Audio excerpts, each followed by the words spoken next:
Hi everyone, आपका स्वागत है अपने अकेडमी डबल ए में। मैं आपका गोविंद सर। आज हम लोग पढ़ेंगे कक्षा 12 में गणित। पिछली क्लास में हम लोगों ने पढ़ा था आव्यूह, जिसमें कुछ बेसिक सी बातों पर चर्चा हमने की थी। आज हम लोग उसी क्रम को आगे की तरफ बढ़ाते हैं और पिछली क्लास में जहाँ पर हमने आपको कुछ छोटे छोटे पॉइंट समझा कर बताकर छोड़ दिया था, उसी पॉइंट को आज हम लोग आगे बढ़ाएंगे। जैसा कि अगर हम बात करेंगे, पिछली क्लास में हमने आपको लास्ट पॉइंट में आव्यूह का निरूपण करना सिखाया था। निरूपण का मतलब कौन सा ऐसा सिंबल है, कौन सा ऐसा प्रतीक है जिसकी सहायता से हम लोग आव्यूह को इंडिकेट करते हैं, प्रदर्शित करते हैं। आज हमारे पास अगला पॉइंट होगा उसी क्रम में आव्यूह के अवयव या आव्यूह के तत्व। हालांकि कहीं ना कहीं बातों ही बातों में हमने आपको बताया था कि किसी भी आव्यूह में उपस्थित जो भी पंक्तियां या स्तंभ होते हैं, उस पंक्तियों और स्तंभ का जो गुणनफल होता है वही उस आव्यूह के क्या होते हैं, अवयव होते हैं। क्या होते हैं? आव्यूह के अवयव होते हैं। जैसा कि तो आज हमारा पॉइंट रहेगा आव्यूह के तत्व या एलिमेंट्स ऑफ मैट्रिक्स। आव्यूह के तत्व या एलिमेंट्स ऑफ मैट्रिक्स। आव्यूह के तत्व आज हम लोगों का पॉइंट रहेगा आव्यूह के तत्व, एलिमेंट्स या मैट्रिक्स। क्लियर? तो सबसे पहली बात करेंगे कि आव्यूह के तत्व कहते किसे हैं। जैसे कोई आव्यूह होगा तो उस आव्यूह में कुछ पंक्ति होगी, कुछ स्तंभ होगा, तो उस पंक्ति और स्तंभ का कोई ना कोई एक क्रम होगा। जैसा कि अगर हम आपको बताएं एग्जाम्पल के लिए, अगर हम कहें कि एक हमारे पास आव्यूह है 2 3 4 5 6 7 8 9, एक का एक आव्यूह है हमारे पास। तो इस आव्यूह में कुछ न कुछ पंक्तियां हैं, कुछ न कुछ स्तंभ हैं। इन पंक्तियों और स्तंभों की अगर हम बात करें तो इसमें इस आव्यूह के तत्व या अवयव किसे कहेंगे। तो इस आव्यूह में ये जो आपको मेंबर्स दिखाई दे रहे हैं, जो संख्याएं दिखाई दे रही हैं 2 3 4 5 6 7 8 9 एक करके, ये संख्याएं ही इस आव्यूह के तत्व या अवयव कहलाएंगे। क्या कहलाएंगे? इस आव्यूह के तत्व या अवयव। अब इसे हम इंडिकेट कैसे करते हैं? जैसे हम जानते हैं, पिछली क्लास में हमने आपको बताया है कि जो दाएं से बाएं की ओर जिस लाइन पर हम लोग बढ़ते हैं उसे हम लोग पंक्ति कहते हैं। क्या कहते हैं? पंक्ति। और ऊपर से नीचे जो लाइन होती है उसे हम लोग क्या बोलते हैं? स्तंभ। दाएं से बाएं वाले को हम लोग क्या बोलते हैं? तो रो बोलते हैं, और ऊपर से नीचे वाले को हम लोग क्या बोलते हैं? कॉलम बोलते हैं। क्लियर? तो अगर आपसे पूछेगा कि किसी भी आव्यूह के तत्व क्या होते हैं या किसे कहते हैं, तो हम इसे डिफाइन करना चाहे तो क्या लिखेंगे? तो लिखेंगे किसी m क्रॉस n क्रम के आव्यूह में, किसी m क्रॉस n आव्यूह, m क्रॉस n, एक मिनट, m क्रॉस n आव्यूह के क्रम में, आव्यूह के क्रम में, किसी m क्रॉस n आव्यूह के क्रम में mn राशियों की, mn राशियों में, किसी m क्रॉस n आव्यूह के क्रम mn राशियों में से प्रत्येक को, में से प्रत्येक को, किसको? mn जो है, m पंक्ति है, यह हमारा क्या है? m है, और यह हमारा क्या है? तो n है। क्या है भाई? n। तो mn राशियों में से प्रत्येक को, प्रत्येक को आव्यूह का, प्रत्येक को आव्यूह का तत्व कहते हैं। प्रत्येक को आव्यूह का क्या कहते हैं? तत्व कहते हैं। क्लियर? अगर आपसे पूछे कि आव्यूह का तत्व किसे कहते हैं, तो आव्यूह के तत्व किसी भी आव्यूह में उपस्थित m क्रॉस n, यानी उस आव्यूह में जो पंक्ति होती है, जो स्तंभ होता है, उस पंक्ति और स्तंभ का जो क्रम होता है, उस क्रम में उपस्थित जो भी तत्व होता है, एलिमेंट्स होता है, उसे ही आव्यूह का क्या कहते हैं? तत्व कहते हैं। क्या कहते हैं भाई? तत्व। इन्हें हम क्रमशः A11 12 13 21 22 23 आदि से डिनोट करते हैं। जैसा कि यहां पर समझिएगा, इसे हम किससे डिनोट करते हैं भाई? तो इसे हम लोग A11, A12, A13, A21, A22, A23, A31, A32, A33 से क्या करते हैं? डिनोट करते हैं। क्या करते हैं भाई? डिनोट। अर्थात यहां पर जो आपको दिख रहा है यह वाला, अर्थात A11 की वैल्यू 2 है, A12 की वैल्यू 3 है और A13 की वैल्यू क्या है? 4 है। क्या है भाई?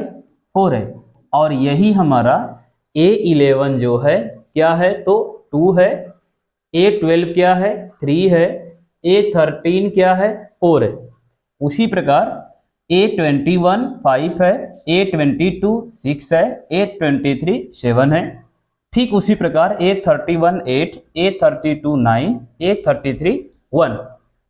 इसी को हम लोग क्या कहते हैं? आव्यूह के तत्व। क्या कहते हैं? आव्यूह के तत्व।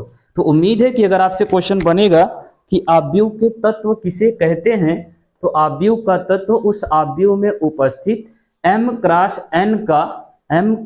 n के जो क्रम होते हैं, उस क्रम में जो mn राशियां हैं, उन राशियों को ही उस आव्यूह का क्या कहते हैं? तत्व कहते हैं। क्लियर? बात समझ में आई? चलिए एक बार फिर से सुनिएगा। हमने क्या कहा? हमने कहा भैया कि अगर कोई आव्यूह है जिसमें m पंक्तियां और n स्तंभ हैं, इस m पंक्तियों और n स्तंभ का जो क्रॉस होता है, उस क्रम में mn राशियों का जो क्रम होता है, उन mn राशियों को ही या mn राशियों में उपस्थित प्रत्येक राशि को, m पंक्ति में प्रत्येक राशि, n स्तंभ में प्रत्येक राशि को ही उस आव्यूह का क्या बोलते हैं? तत्व कहते हैं। जिसे हम लोग A11, 12, 13, 21, 22, 23, A31, 32 और 33 से क्या करते हैं? इंडिकेट करते हैं। बात समझ में आई? क्लियर? चलिए आगे बढ़ते हैं। या इसे हम और क्या कह सकते हैं, तो समझने का प्रयास करिएगा कि किसी आव्यूह में आयवी पंक्ति और जेवें स्तंभ के अवयव को उस आव्यूह का या करके हम इसे चाहें तो कुछ और भी लिख सकते हैं, ले ले यार, या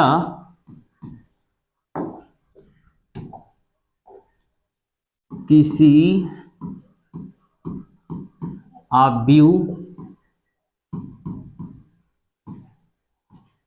आव्यूह में आयवी पंक्ति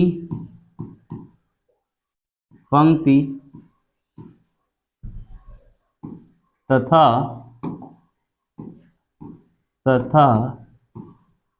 जेवी स्तंभ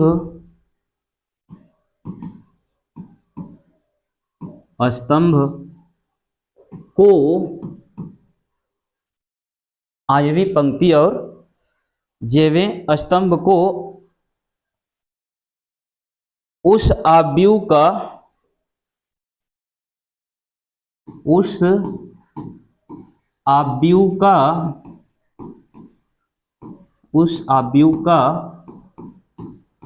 I,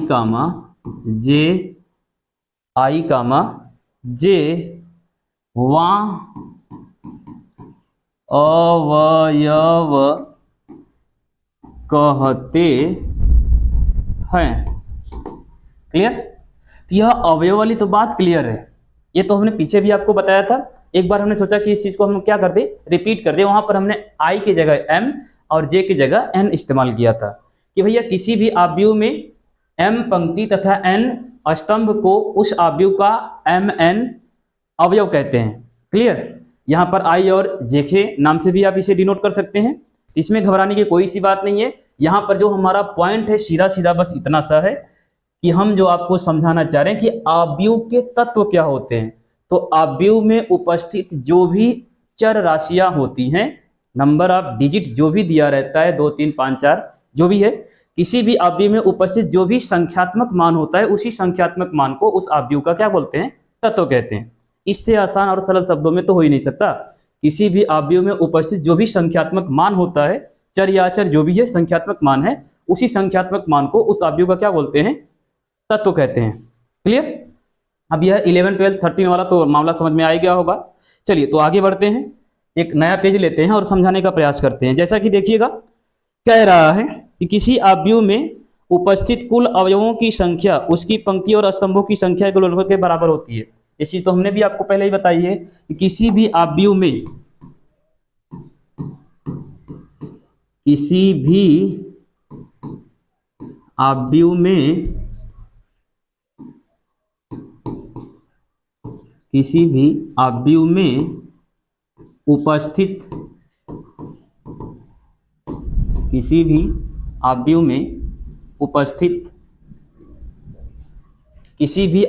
उपस्थित स्तंभों और पंक्तियों और स्तंभों के किसी भी आव्यूह में कुल अवयवों की संख्या किसी भी आव्यूह में उपस्थित कुल अवयवों की संख्या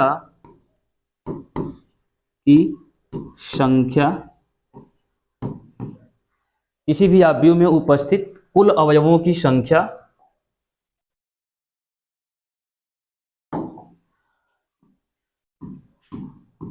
उस आव्यूह के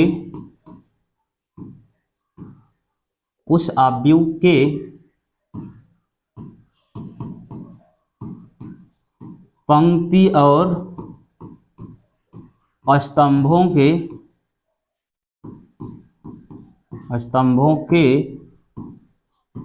गुणनफल के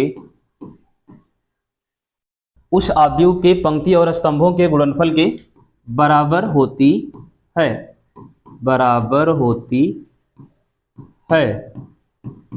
क्लियर, बात समझ में आई। यह पॉइंट नोट करने योग्य है। इसमें क्या कह रहा है, इस पॉइंट में कह रहा है कि किसी भी आव्यूह में उपस्थित कुल अवयवों की संख्या उस आव्यूह में पंक्ति और स्तंभों की संख्या के गुणनफल के बराबर होता है। यानी कोई आव्यूह है, उस आव्यूह में अवयवों की संख्या उतनी ही होगी जितना कि उस आव्यूह के पंक्ति और स्तंभों का गुणनफल का मान आएगा। मतलब कहने का मतलब क्या है, तो देखिएगा, कहने का मतलब यहां पर सीधा सा है, ले ले यार। कहने का मतलब सिंपल सा है कि यहां पर एक आव्यूह है। क्या है, एक आव्यूह है, 2 3 1 1 1 1 1 2 3। अब यहां पर 3 गुणे 3 यानी पंक्तियों की संख्या 3 है और स्तंभों की संख्या 3 है। तो इस आव्यूह में उपस्थित अवयवों की संख्या इस आव्यूह के पंक्ति और स्तंभों के गुणनफलों के संख्या के क्या है, बराबर है। 1 2 3 4 5 6 7 8 9। यानी इस आव्यूह में उपस्थित सदस्यों की संख्या या तत्वों की संख्या कुल कितनी है, 9 है। नंबर ऑफ डिजिट कितने हैं, 9। 1 2 3 4 5 6 7 8 9। यानी इस आव्यूह में उपस्थित तत्वों की संख्या 9 है। तो क्या हम पंक्ति गुणे स्तंभ करेंगे तो आंसर हमारा 9 आएगा? हाँ आएगा। एक बार और चेक करते हैं। अगर हमारे पास आव्यूह हो कुछ इस प्रकार का, इस बार देखते हैं हमारा रिजल्ट कितना आता है भाई। यहां पर है एक अलग से आव्यूह है, इस आव्यूह में पंक्तियों की संख्या 2 है, स्तंभों की संख्या कितनी है, 3। तो पहले हम जानते हैं कि पंक्ति गुणे स्तंभ होता है, तो पंक्तियों की संख्या 2 है भैया, पंक्तियों की संख्या 2, स्तंभों की संख्या 3 है। अब इस आव्यूह में उपस्थित तत्वों की संख्या कितनी है, तो उपस्थित तत्वों की संख्या 1 2 3 4 5 6। इस आव्यूह में उपस्थित तत्वों की संख्या 6 है। तो क्या हम पंक्ति गुणे स्तंभ जब करेंगे तो हमारा आंसर 6 आएगा? हाँ आएगा। अर्थात यह जो पॉइंट हमने डिनोट किया है, यह पॉइंट जो कह रही है वह 100% बात सही कह रही है। यह पॉइंट क्या कह रही है, यह पॉइंट कहती है कि किसी भी आव्यूह में उपस्थित अवयवों की संख्या उस आव्यूह के पंक्ति और स्तंभों के गुणनफल के क्या होती है, बराबर होती है। तो इस पॉइंट से आपको कुछ आइडिया मिला। आपके बोर्ड एग्जाम में या किसी भी एग्जाम में अगर यहाँ से प्रश्न बनेगा कि किसी भी आव्यूह में उपस्थित पंक्ति गुणे स्तंभों की जो संख्या होती है उस आव्यूह में उपस्थित तत्वों की संख्या के क्या होती है, बराबर होती है, या अवयवों की संख्या के क्या होती है, बराबर होती है। तो यह बात 100% क्या है, सत्य है कि किसी भी आव्यूह में उपस्थित पंक्ति गुणे स्तंभों की संख्या उस आव्यूह में उपस्थित तत्वों या अवयवों की संख्या के क्या होती है, बराबर होती है। क्लियर है, बात समझ में आई। चलिए अब आगे बढ़ते हैं। अब आगे क्या कह रहा है, कह रहा है एक पॉइंट और कि आव्यूह के तत्व अदिश या सदिश राशि हो सकते हैं। यह भी नोट करने का पॉइंट है कि क्या आव्यूह के तत्व सदिश या अदिश हो सकते हैं।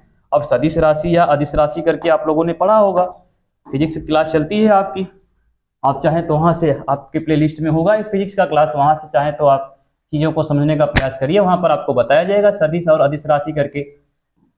इतना तो जरूर पता होगा कि जिसमें परिणाम और दिशा होती है उसे सदिश, जिसमें परिणाम और दिशा नहीं होती है उसे क्या बोलते हैं, अदिश। मतलब जिसमें केवल दिशा होती है, परिमाण नहीं होता है, जिसमें परिमाण और दिशा दोनों होती है, तो जिसमें परिमाण और दिशा दोनों होती है उसे सदिश राशि, जिसमें केवल और केवल परिमाण होता है, दिशा नहीं होती है, अदिश राशि। इतना तो पता है ना, जिसमें परिमाण और दिशा दोनों होती है उसे सदिश राशि, जिसमें केवल और केवल परिमाण होता है, दिशा नहीं होती है, उसे क्या बोलते हैं, अदिश राशि। क्लियर है भाई। तो यहां पर क्या कह रहा है, क्या कह रहा है, कह रहा है कि किसी भी आव्यूह में जो उपस्थित तत्व हैं वे तत्व अदिश राशि भी हो सकते हैं और सदिश राशि भी हो सकते हैं। आव्यूह के तत्व अदिश या सदिश राशि के भी हो सकते हैं। एक तो नोट पॉइंट करके बना लीजिएगा कि किसी भी आव्यूह में, किसी भी आव्यूह में, आव्यूह में, किसी भी आव्यूह में उपस्थित, किसी भी आव्यूह में उपस्थित तत्व या अवयव, तत्व या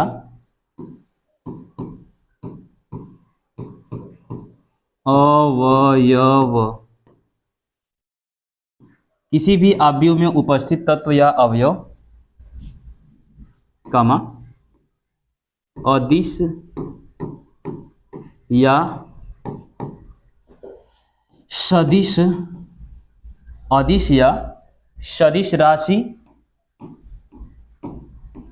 अदिश या सदिश राशि के हो सकते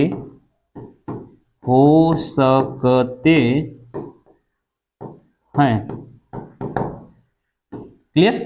यानी हम कहना क्या चाहते हैं, हमारे कहने का मतलब बस इतना सा है कि कोई भी आव्यूह है, उस आव्यूह में जो भी तत्व या अवयव होगा वह तत्व या अवयव एक अदिश राशि भी हो सकता है और एक सदिश राशि भी हो सकता है। यानी यह कोई बांड नहीं है कि आव्यूह में केवल सदिश राशियां ही होंगी या आव्यूह में केवल अदिश राशियां ही होंगी। आव्यूह में सदिश राशि भी हो सकती है, आव्यूह में अदिश राशि भी हो सकती है। तो आई होप आप इतना जरूर समझ में आया होगा आपको कि आव्यूह के अंदर क्या हो सकता है, क्या नहीं हो सकता है। तो आव्यूह के अंदर सदिश राशि भी हो सकती है और अदिश राशि भी हो सकती है। क्लियर, बात समझ में आई।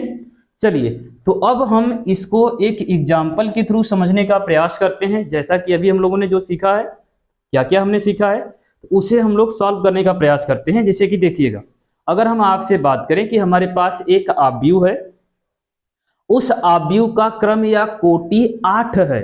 एक आव्यूह है और उस आव्यूह का क्रम या कोटि क्या हो, 8 हो। या क्वेश्चन ऐसे बन सकता है कि एक आव्यूह है और उस आव्यूह में उपस्थित अवयवों की संख्या 8 है, तो उस आव्यूह का क्रम या कोटि ज्ञात कीजिए। जैसा कि हम एक एग्जांपल लेते हैं आपके सामने, देखिएगा।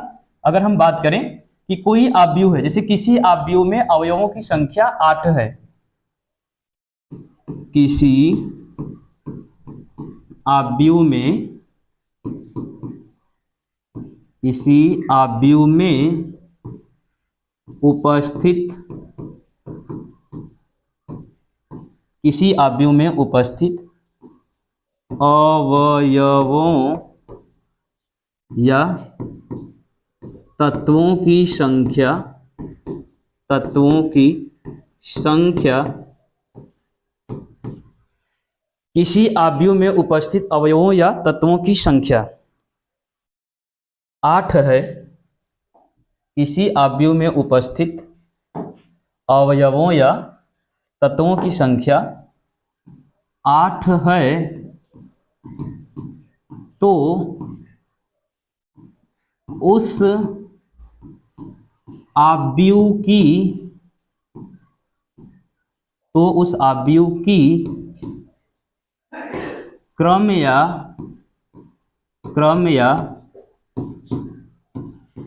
कोटि ज्ञात कीजिए।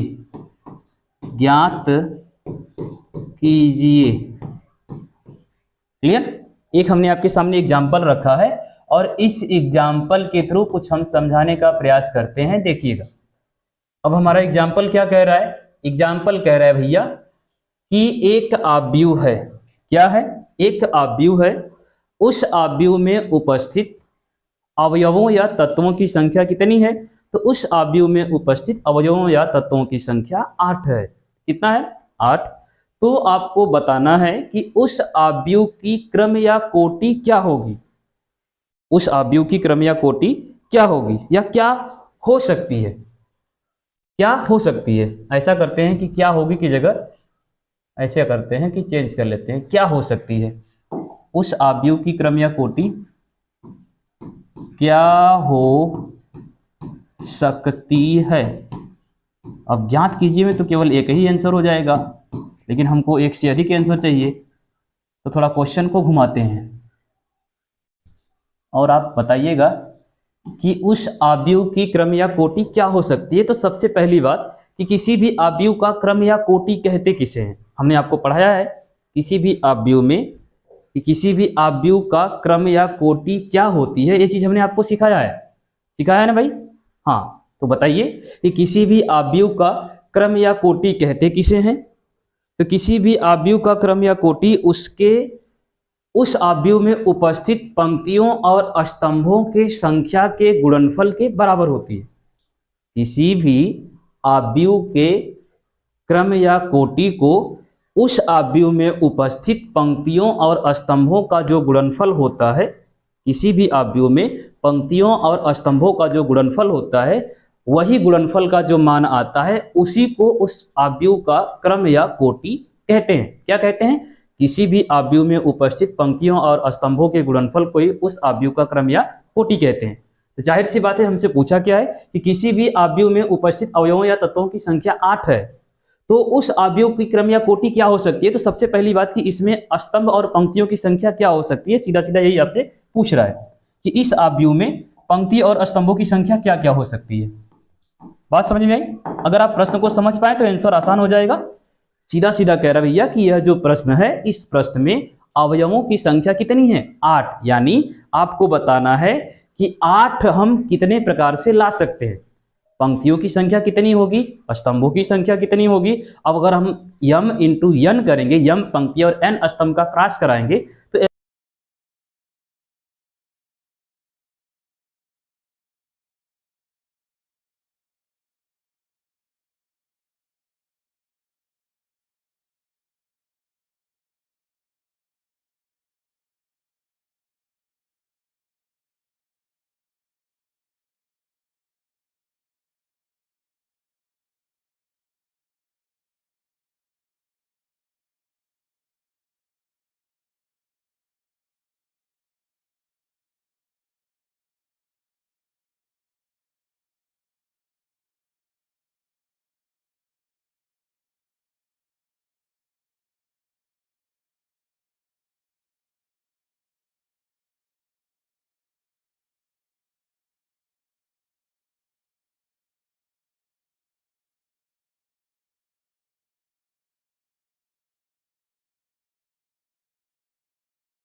आइए देखते हैं।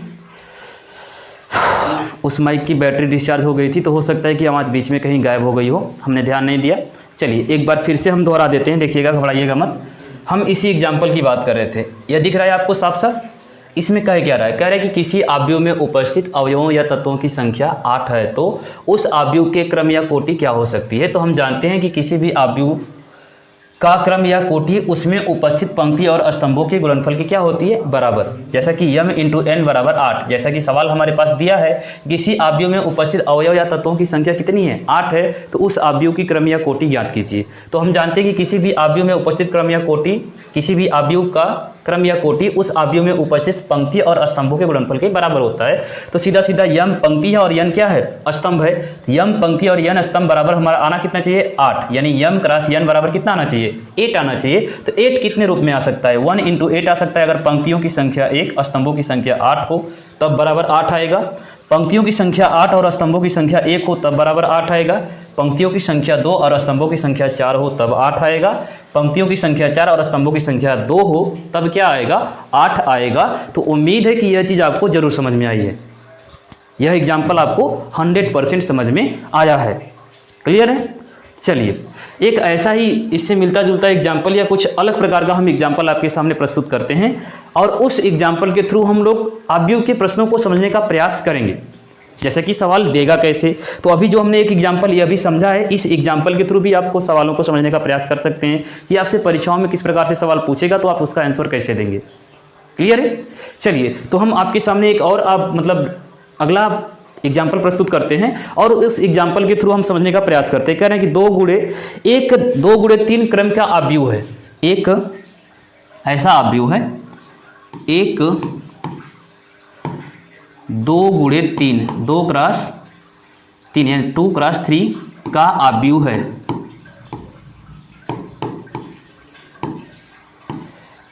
एक 2 × 3 का आव्यूह है। अगर 2 × 3 का आव्यूह है,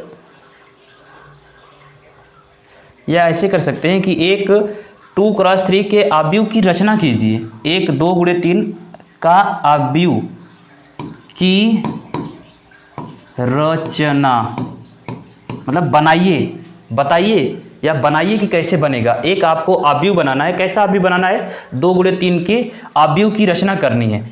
रचना कीजिए, एक 2 × 3 का आव्यूह की रचना कीजिए। लेकिन कैसे करेंगे भाई? जिसके अवयव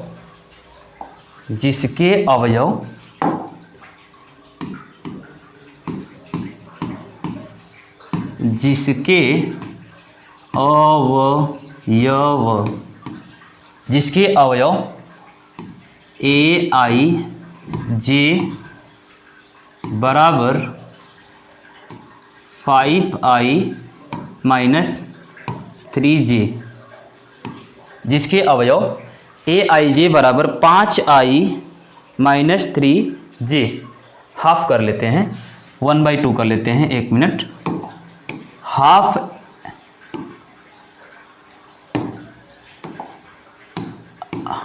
एक मिनट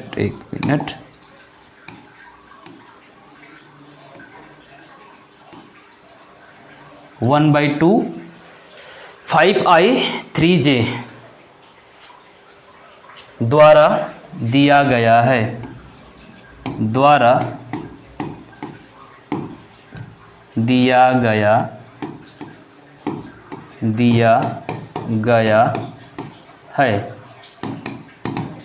क्लियर?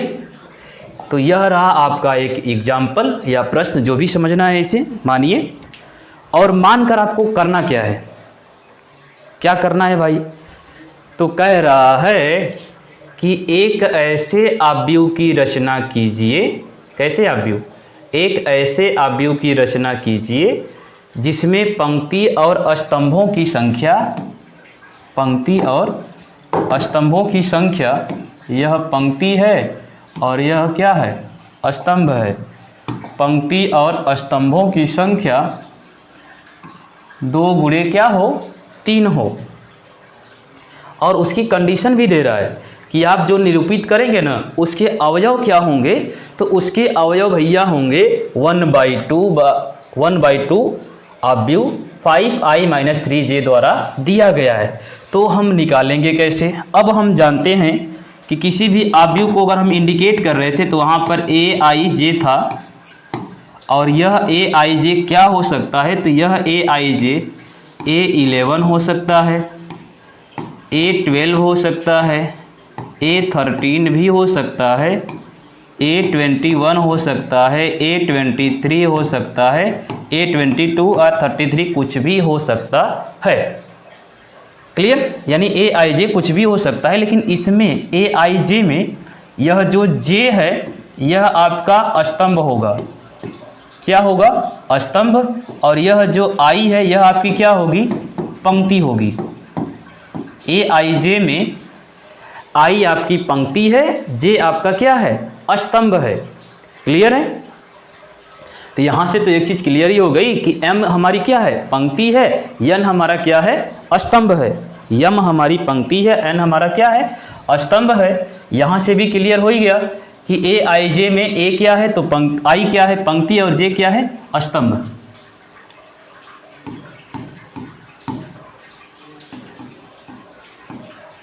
i बराबर पंक्ति, i बराबर पंक्ति, j बराबर स्तंभ।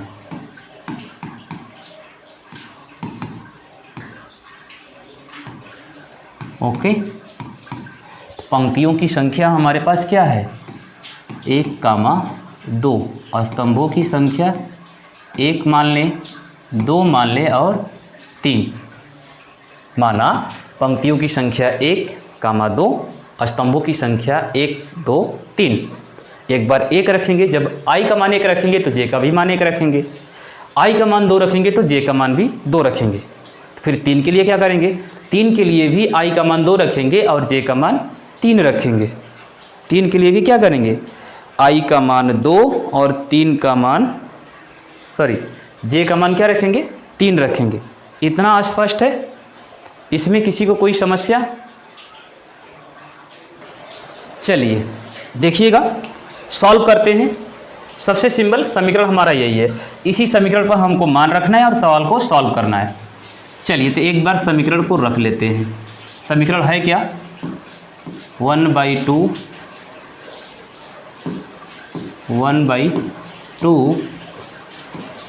5i-3j। ओके, अब हम यहाँ से सॉल्व करते हैं। सॉल्व करते हैं भाई। 1/2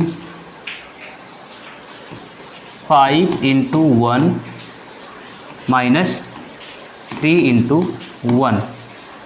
ओके, पहले मान सब रख लेते हैं, फिर एक बार 1/2 5 × 1 माइनस 3 × 2। एक बार और 1/2 5 × 1 3 × 3। क्यों? स्तंभ का मान एक बार 1, स्तंभ का मान एक बार 2, स्तंभ का मान एक बार 3, पंक्ति का मान एक बार 1, 1, 1।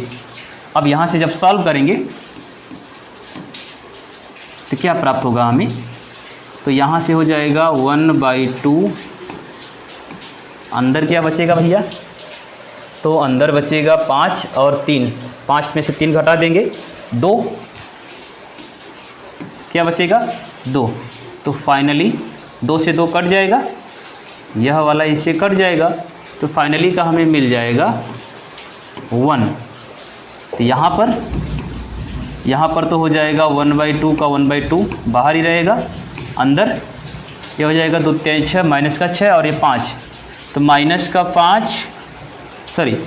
6 और 5, तो भैया माइनस प्लस 5 और माइनस 1 बचेगा, माइनस का 1 बचेगा, और इसे जब सॉल्व करेंगे तो हमें मिलेगा माइनस का 1/2। ओके, एक लाइन और थोड़ा सा एडजस्ट कर लेते हैं, ले ले यार। हाँ चलिए, चला जा।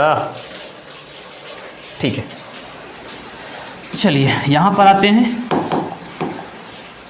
तो यहाँ पर भी बाहर है 1/2, क्या है भैया 1/2, ब्रैकेट में क्या बचेगा, तो 3 3 जा 9, 5 माइनस का 9 5, तो 9 4, तो 4 बचेगा, माइनस का कितना बचेगा, माइनस का 4। ओके, तो माइनस का 4 है तो 2 से तो 4 कटेगा, 2 1 2, 2 दूना के 4, माइनस का 2 बचेगा, माइनस का 2। अब यह जो हमारा अवयव हमें प्राप्त हुआ है, यह तो 2 × 3 जो एक आव्यूह का हमें निरूपण करना है, निर्माण करना है, उस आव्यूह में यह जो हमें मिला है, क्या मिला है आपको, एक पंक्ति मिली है। क्या मिली है, हम एक से ही प्राप्त किए तो हमें एक पंक्ति मिल गई। यहाँ पर हम रख लें, हमें एक पंक्ति मिल गई। माना वह आव्यूह हमारा क्या था, Aij बराबर क्या है, तो भैया Aij में हमें एक पंक्ति प्राप्त हुई। क्या क्या प्राप्त हुई, 1 - 1/2 और माइनस का 2, इतनी वैल्यू हमें क्या हुई, प्राप्त हुई।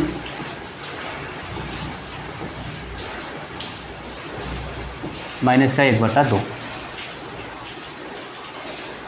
क्लियर। अब हम दूसरी लाइन को भी प्राप्त करने का प्रयास करते हैं। चलिए थोड़ा सा ऊपर रखते हैं, ऊपर इतना भी मत करिए क्योंकि हमें दूसरी पंक्ति के लिए जहाँ पर हमने 1 1 रखा है, अब हम यहाँ पर क्या रखेंगे, 2 2 रखेंगे। बाकी वैल्यू सेम का सेम रहेगा। कलर चेंज कर लेते हैं, 1/2 1/2, 5 × 2 - 3 × 1, सेकेंड 1/2, 5 × 2 - 3 × 2,